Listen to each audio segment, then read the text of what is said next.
नमस्कार दोस्तों, बहुत बहुत स्वागत है आपका अपने चैनल स्टडी 92 पर। मेरा नाम अमरीश कुमार। दोस्तों, मैं आज आप लोगों के सामने इकाई 4 यानी आपदा प्रबंधन की इकाई 4 जीवन रक्षक आकस्मिक प्रबंधन लेकर आया हूं, जो प्रत्येक साल बोर्ड में पूछा करता है। दोस्तों, इसके पहले मैंने ऑलरेडी भूकंप और सुनामी के बारे में वीडियो बना रखा है। पहले वहां से वीडियो आप देख लीजिए, उसके बाद यहाँ से चौथा अध्याय देख लीजिएगा। ठीक है दोस्तों, तो चलिए मैं दोस्तों वीडियो को स्टार्ट करता हूँ। दोस्तों, पहला प्रश्न पॉइंट है मेरा कि आपदा प्रबंधन को 2 चरणों में लागू होता है। दोस्तों, आपदा प्रबंधन को दो चरण उसके होते हैं। कौन कौन से होते हैं दोस्तों? तो आकस्मिक प्रबंधन और दूसरा होता है दीर्घकालीन प्रबंधन। तो दोस्तों याद रखिएगा, आपदा प्रबंधन के कितने चरण होते हैं? तो आपदा प्रबंधन के 2 चरण होते हैं। कौन कौन से चरण होते हैं? तो दोस्तों एक याद रखिएगा आकस्मिक प्रबंधन और दूसरा होता है दीर्घकालीन प्रबंधन। ठीक है दोस्तों, अब हम जानते हैं कि आकस्मिक प्रबंधन होता क्या है, इसके बारे में जान लेते हैं कि आकस्मिक प्रबंधन का उद्देश्य आपदा के जाते ही लोगों को आपदा से निजात दिलाना होता है। दोस्तों, आकस्मिक प्रबंधन समझ लीजिए कि आकस्मिक प्रबंधन का उद्देश्य एक ही होता है कि आपदा के बीत जाने से आपदा से निजात दिलाना ही आकस्मिक प्रबंधन कहलाता है। ठीक है दोस्तों, उसके बाद अगला है कि दीर्घकालीन प्रबंधन क्या होता है। तो दोस्तों, दीर्घकालीन प्रबंधन का उद्देश्य संभावित आपदा के प्रभाव को कम करना होता है। दोस्तों, दीर्घकालीन प्रबंधन का उद्देश्य क्या होता है कि आपदा प्रभाव को कम करना होता है, उसे ही दीर्घकालीन प्रबंधन कहते हैं। ठीक है दोस्तों, फिर हम आगे चलते हैं। कुछ महत्वपूर्ण पॉइंट्स है, यहाँ हम देख लेते हैं कि आकस्मिक प्रबंधन के 3 प्रमुख घटक कौन कौन से हैं। दोस्तों यहाँ देखिएगा थोड़ा सा ध्यान से, क्योंकि बार बार बोर्ड में रिपीट हुआ है प्रश्न कि आकस्मिक प्रबंधन के 3 प्रमुख घटक कौन कौन से हैं। तो दोस्तों इसके 3 प्रमुख घटक होते हैं स्थानीय प्रशासन, दूसरा होता है स्वयं सेवी संगठन और तीसरा होता है दोस्तों गांव अथवा मोहल्ले के लोग। दोस्तों यह 3 जो प्रबंधन है ये बहुत ज्यादा इंपॉर्टेंट है, क्योंकि यह मतलब जो है आकस्मिक प्रबंधन के प्रमुख घटक होते हैं। जैसे कि प्रबंधन की आगामी पंक्तियों में गांव मोहल्ले के लोग हो सकते हैं। इसमें युवाओं के मासिक रूप से तकनीक का प्रशिक्षण देना होता है। अनेक तरह के कार्य जो होते हैं इनके द्वारा ही संभव किए जाते हैं। उसके बाद दोस्तों अगला पॉइंट है मेरा बाढ़ की स्थिति में आकस्मिक प्रबंधन। दोस्तों बाढ़ की स्थिति जब आती है तो आकस्मिक प्रबंधन का योगदान क्या होता है, आकस्मिक प्रबंधन करता क्या है, तो यहाँ हम थोड़ा सा जान लेते हैं उसके बारे में कि बाढ़ के आते ही जान माल और मवेशी पर भारी संकट आ जाता है।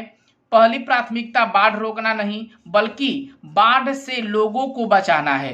दोस्तों पहली प्राथमिकता क्या होती है, बाढ़ आ जाती है, जब बाढ़ उत्पन्न हो जाती है तो आकस्मिक प्रबंधन का पहला काम क्या होता है कि बाढ़ से लोगों को बचाना। यानी बाढ़ जब उत्पन्न हो जाए तो बाढ़ से लोगों को क्या करना है, बचाना। उसी प्रबंधन की तारीफ होती है जो लोगों के नाव पर बैठाकर या तैरने वाले व्यक्ति द्वारा रबर के गुब्बारे के साथ दूसरे को भी खींचते हुए सुरक्षित जगह पर ले जाएं तथा प्राथमिक उपचार करें। यही बाढ़ की स्थिति में आकस्मिक प्रबंधन का कार्य होता है। ठीक है, फिर उसी में है दोस्तों कि सुरक्षित स्थान पर पहुंचने के बाद भोजन और पेयजल की व्यवस्था आवश्यक है। बच्चों के लिए दूध की व्यवस्था, महामारी से बचने के लिए गर्म जल, गर्म भोजन तथा छोटे से जगह में मिलजुल कर रहने के लिए वातावरण बनाना आकस्मिक प्रबंधन का हिस्सा होता है। दोस्तों आकस्मिक प्रबंधन का क्या, बाढ़ की स्थिति में हो आकस्मिक प्रबंधन का कार्य जो होता है भोजन पेयजल की व्यवस्था करना, बच्चों के लिए दूध की व्यवस्था करना, महामारी से बचने के लिए गर्म जल गर्म भोजन का व्यवस्था करना, छोटा सा जगह जो होता है उसमें मिलजुल कर रहना, यह आकस्मिक प्रबंधन का एक हिस्सा होता है। ठीक है दोस्तों, अगर दोस्तों एक बात याद रखें कि अभी तक आप मेरे वीडियो देख रहे हैं तो अगर चैनल को सब्सक्राइब नहीं किए हो तो सबसे पहले चैनल को सब्सक्राइब जरूर कर ले, क्योंकि अगर मेरे चैनल को आप सब्सक्राइब कर लीजिएगा तो पहली वीडियो आपको देखने का मौका मिल जाएगा और आप अच्छे ढंग से बोर्ड में अच्छा अंक ला सकते हैं। उसके बाद दोस्तों फिर हम आगे चलते हैं कि भूकंप एवं सुनामी की स्थिति आकस्मिक प्रबंधन। दोस्तों भूकंप एवं सुनामी, इसमें दोनों है दोस्तों, भूकंप और सुनामी दोनों के आकस्मिक प्रबंधन क्या क्या हो सकते हैं। तो दोस्तों याद रखिएगा कि भूकंप की स्थिति में आकस्मिक प्रबंधन के 3 प्रमुख कार्य होता है। ठीक है दोस्तों, अब कौन कौन से 3 प्रमुख कार्य होता है मैंने यहाँ आप लोगों को बता देता हूँ कि इसको जरूर याद कर लीजिएगा, क्योंकि छोटा लेसन है, इससे प्रश्न बार बार बोर्ड में रिपीट होता हुआ है और बार बार आता है। दोस्तों बचे हुए विस्थापित लोगों को राहत कैंप में ले जाना या उसे सभी प्रकार की आवश्यक सुविधाएं उपलब्ध कराना, पहला काम हो गया। दूसरा दोस्तों, वैसे लोगों को मलबे को निकालना जो अभी भी दबे हुए हैं। ठीक है दोस्तों, वैसे लोग जो है मलबे से निकालने का कार्य करना और जो अभी तक दबे हुए हैं उन्हें बाहर की ओर निकालना। फिर तीसरा दोस्तों, अकाल मृत्यु प्राप्त आम लोगों को और जानवरों को सही स्थान पर दफनाकर या धार्मिक रीति के अनुरूप अंतिम संस्कार करना। दोस्तों ये 3 काम जो होते हैं भूकंप एवं सुनामी के आकस्मिक प्रबंधन की जो 3 कार्य होते हैं, यह बहुत ही ज्यादा इंपॉर्टेंट है। बार बार बोर्ड में रिपीट हुआ है कि भूकंप एवं सुनामी की स्थिति में आकस्मिक प्रबंधन के कार्यों को लिखें। ठीक है,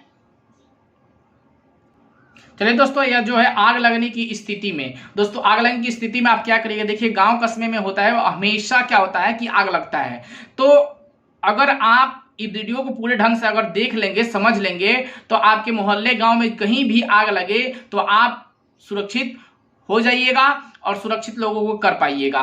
क्योंकि आग ऐसा एक क्या बोलते हैं भयंकर आपदा है कि एक जगह से दूसरे जगह फैलने में बहुत तेजी से एक जगह से दूसरी जगह फैल जाता है।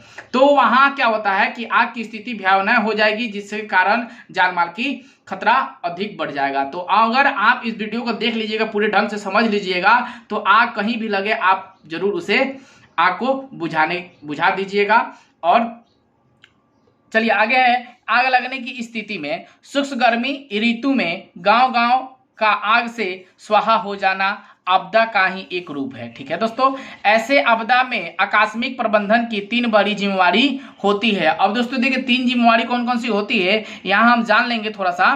कि देखिए 1 नंबर पॉइंट है मेरा कि आग में फंसे हुए लोगों को बाहर निकालना, घायलों को तत्काल प्राथमिक उपचार देकर अस्पताल पहुंचाना, प्राथमिक उपचार में ठंडा पानी डालना, बर्फ से सहलाना और बरनोल जैसे प्राथमिक औषधि का उपयोग करना, इससे जलन में राहत होती है। दोस्तों मैंने 2 पॉइंट बताया ना कि आग में फंसे हुए लोगों को बाहर निकाल देना पहला काम होता है। दूसरा क्या होता है कि प्राथमिक उसे उपचार करना। प्राथमिक उपचार करना या अपने घर में आस पड़ोस में प्राथमिक उपचार करने के लिए क्या, जैसे कि आग जल जाए तो वहां तुरंत क्या करें कि हम बोर्लिंग लगा दे या बर्फ से क्या करें उसे सहलाएं। ठीक है, उसे प्राथमिक उपचार करना है, उसे अस्पताल तक पहुंचाना। उसके बाद आग जहां लगे, जिस झोपड़ी में आग लगी वहां ठंडा जल को डालना, बर्फ के साथ आग लग जाए और जल जाए तो वहां बर्फ से सहलाना, बोर्लिंग जैसे औषधि का उपयोग करना। इससे क्या होती है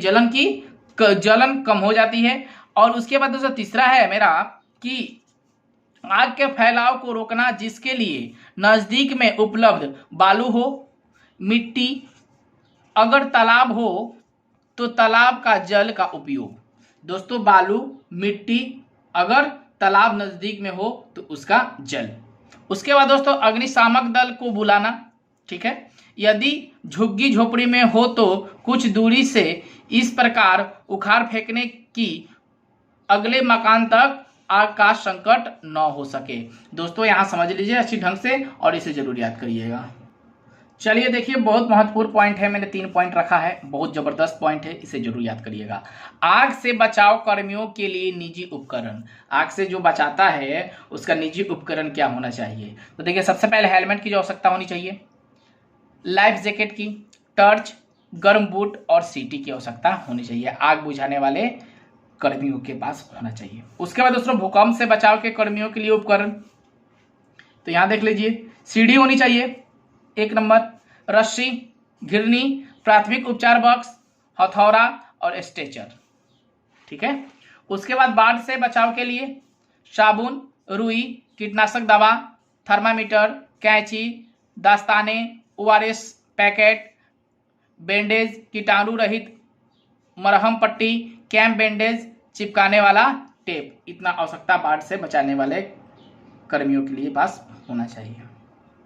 चलिए फटाफट में क्या कर लेते हैं हम कि क्वेश्चन और आंसर बता देते हैं। प्रश्न और उत्तर आप लोगों को बता देता हूं जो बोर्ड में बार बार रिपीट हुआ है। मैं वही प्रश्न कराता हूं जो बार बार बोर्ड में रिपीट हुआ है। तो चलिए दोस्तों पहला प्रश्न है, जीवन रक्षक आकस्मिक प्रबंधन से आप क्या समझते हैं? दोस्तों इसका आंसर हुआ आपदा की घड़ी में आकस्मिक प्रबंधन को जीवन रक्षक प्रबंधन कहते हैं। यह किसी प्रशासन की सफलता की कसौटी होती है। इसके अंतर्गत आपदा के जाते ही प्रभावित लोगों को आपदा से निजात दिलाने का ही प्रमुख उद्देश्य होता है। दोस्तों इसका आंसर हुआ 2 नंबर का। दोस्तों प्रश्न का आंसर आप लोगों के सामने है कि बाढ़ की स्थिति में अपनाए जाने वाले आकस्मिक प्रबंधन का संक्षेप में वर्णन कीजिए। दोस्तों इसका आंसर हुआ बाढ़ की स्थिति में आकस्मिक प्रबंधन की आवश्यक अलग तरीके से की होती है।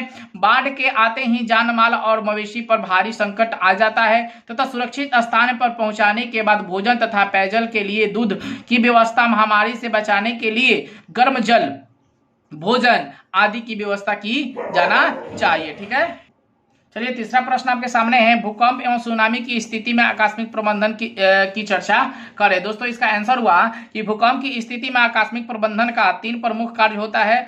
बचे हुए विस्थापित लोगों की राहत कैंप में ले जाना, पहला। दूसरा वह मलबे के नीचे दबे हुए लोगों को बाहर निकालना, दूसरा। तीसरा दोस्तों अकाल मृत्यु प्राप्त लोगों की और जानवरों तथा अंतिम संस्कार करना। सुनामी की स्थिति में पहली प्राथमिक घायल का उपचार कर अस्पताल पहुंचाना तथा लापता लोगों को पता लगाना तथा मृत लोगों को पहचान तथा संबंधित परिवारों को सांत्वना देना। ठीक है दोस्तों, अब अगला देखते हैं प्रश्न हम लोग 4 नंबर, आकस्मिक प्रबंधन में स्थानीय प्रशासन की भूमिका का वर्णन करें। दोस्तों इसका आंसर आप लोगों को बता दूं मैं कि आकस्मिक प्रबंधन में स्थानीय प्रशासन की भूमिका महत्वपूर्ण है। इसके लिए आवश्यक है कि वे राहत शिविर का निर्माण करें, वहां सभी उपकरण तथा प्राथमिक उपचार की सामग्रियों को उपलब्ध कराएं, एम्बुलेंस, डॉक्टर, अग्निशामक इत्यादि की व्यवस्था करनी चाहिए। ठीक है दोस्तों, चलिए दोस्तों अगला प्रश्न है कि आग लगने की स्थिति में क्या प्रबंधन करना चाहिए। दोस्तों आंसर इसका हुआ शुष्क गर्मी की ऋतु में गांव का आग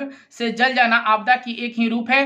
कार्य आग में फंसे लोगों को बाहर निकालना। दूसरा होता है घायलों को तत्काल प्राथमिक उपचार देकर अस्पताल पहुंचाना। दोस्तों अगला है कि आग से फैलाव को रोकने के लिए बालू, गिट्टी, जल का उपयोग करना, अग्निशामक दस्ते का बुलाना। दोस्तों यह वीडियो यहीं समाप्त करता हूं। अगर दोस्तों वीडियो अच्छी लगी हो तो एक लाइक बटन को दबाइएगा और ज्यादा से ज्यादा अपने दोस्तों में शेयर करिए।